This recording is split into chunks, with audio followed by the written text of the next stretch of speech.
السلام عليكم أبو سودوا مقعي وحلينا ذا إفراح أحمد. وعليكم السلام ورحمة الله وبركاته ودواهي مقعك magacayga waxaa la maxamed Abuukar Ibraahin waxaan dhashtay sanadkii markuu ahaa 1993 meel ay degnaan jireen ma arkin laakiin qof madiina ku soo kora ahay oo baleer ka soo noqday oo dugsi sare dugsi hoose dugsi dhexe ku soo dhameeyay waxaan ahay nin degmada kow ka soo baxay haddana heer koowaad u gudbay maasha Allah tabaarakallah ciyaartoydii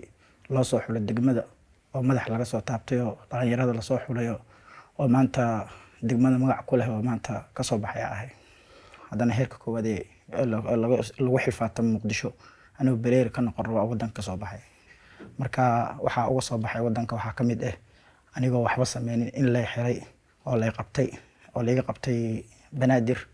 in la qabtay oo la jir dilay oo tadoo bari xirnaa oo maalinka dambe la soo siiday oo jir dil baan la geystay foosta la gudidi jiray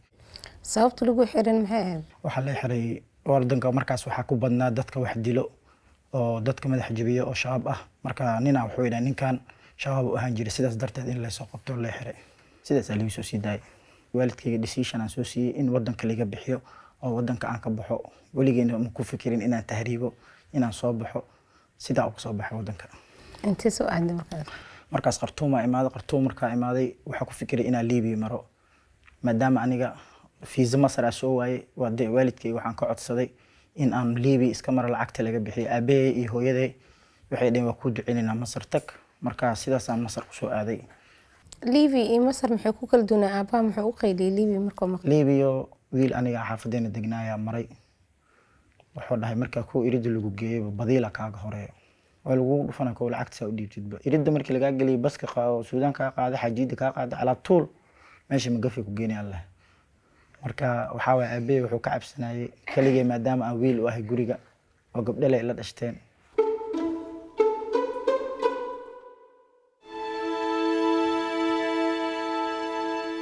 Suudaan kadib waxaan soo raacay baabuurka markaan soo raacay meel barbar la dhahay lagu keenay wadada waxaan ku soo maray barbar markaa imaadid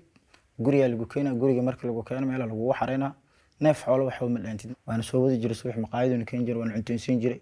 ari amal waan la wadi jiray qolleen ku soo xiri jiray marka aan soo baxnay habeenkii baabuur xajiidana la soo saaray xajiid naga guddoonta askar inay soo bursantay jidka waan ku xabadeeyay darbalkeena mi istaagin xajiid guddoonta waa ka soo tagnaa anaga nina naga dhacay ma la sii fiirinin rafaad waa adiga meesha waxa waa hadee noloshaas ee taala ogaan la ma soo bixi lahayn sida ar amal lagu soo riixay markii lagu soo saaray xitaa bacad waxa lagu xiraa sidii baabuurka xoolo inuu wad amal oo dabeesha laga qarinayo bacad lagu xiraa bacdan shiraac oo qaxootiga laga qaybay oo baabuurta xamar markay baxayeen oo roobka looga dada alaabta lagu xiraa waa lagu daboolaa saas oo soo socona gaariga madax kor ma u qaadi kartid dhabarka ku go'aayo qofka dhaco waa laga soo tagaa dib looma eegayo oo dib looma fiirinayo buurtaas ma ka kici kartid ninku suuno haysta marmar waa iska ka tubo haysta tubadan biyaha meesha lagu soo tagay marka subaxii aan waaga noo bariyay meel buuran alkeen meesha buur markii alkeen gabar Eritreana meesha nooga dhimatay ciid lagu soo gudiyay gudma loo qodin ciid meesha taale lagu soo shubo laga soo tago subaxii fajaceel noqoto waligeey qof dhimanay ma arkin marka waxyaabaha surprise ka la yaabaysid waxa waaye qof dhimanay marka aragtid mid qof oo waliga dhimashada hadaan arkin waa naxay maano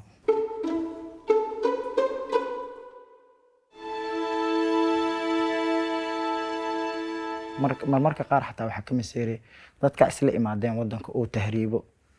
oo badaan maro oo Yurub ka soo wacay soo qurxo markay soo galaan oo kaleeto meesha dajawlada xataa sawirkaana soo galay isla leedahay marka waxyaabahaas ka mid ah sidoo marmarka qaar stress qaadi kartid isla sheekeysanaysid maxaa yeelay nin walbo nin rag ah wuxuu ku fiican yahay future fiican inuu noqdo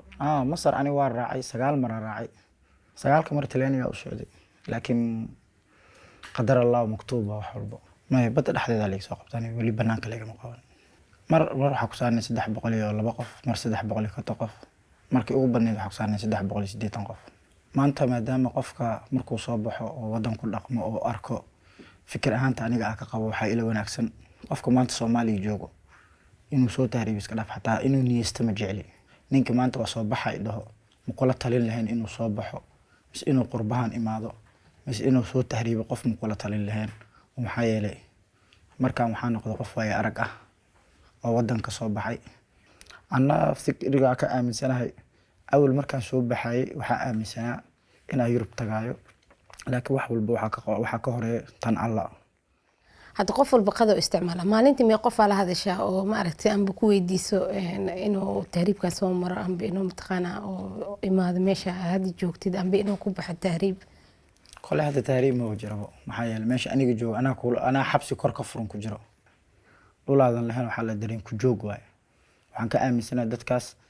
in ay calooshooda leh u shaqeystaan oo maanta calooshooda leh ay fiiriyaan oo qofka noloshiisa iyo mustaqbalkiisa ayna ka fikireen. qofku jecel haduu yahay wuu kaa celinaa, oo maxaa yeelay meeshaan dhibka yaalo wuu ogyahay, asaga buu ogyahay, laakiin wuxuu fiirinaa lacagtaas maalinkaas soo galayso. taasaan ka aaminsanahay ahaan muqallasiinta dad xun inay yihiin oo maanta oo waxba ay noo qabanaynin, laakiin inay dabar goynayaan. wax kula talinaa inuu soo tahriibin oo wadankeena inay Ilaahay nabad dawlad caadil ah na siiyo oo dawlad xaq ah oo na siiyo oo wadankeena aan ku noolaano oo wadankeena tartiib ah u joogno oo wadankeena iimaanka ku cishano. taasaan kula talin lahaa dhalinyarada, rag ha ahaado dumar ha ahaado, qof xataa wax qaba haduu yahay xataa buufis Yurub ka hayo buufiskaaga waxaan dhihi lahaa wadankaaga nabad ku joog.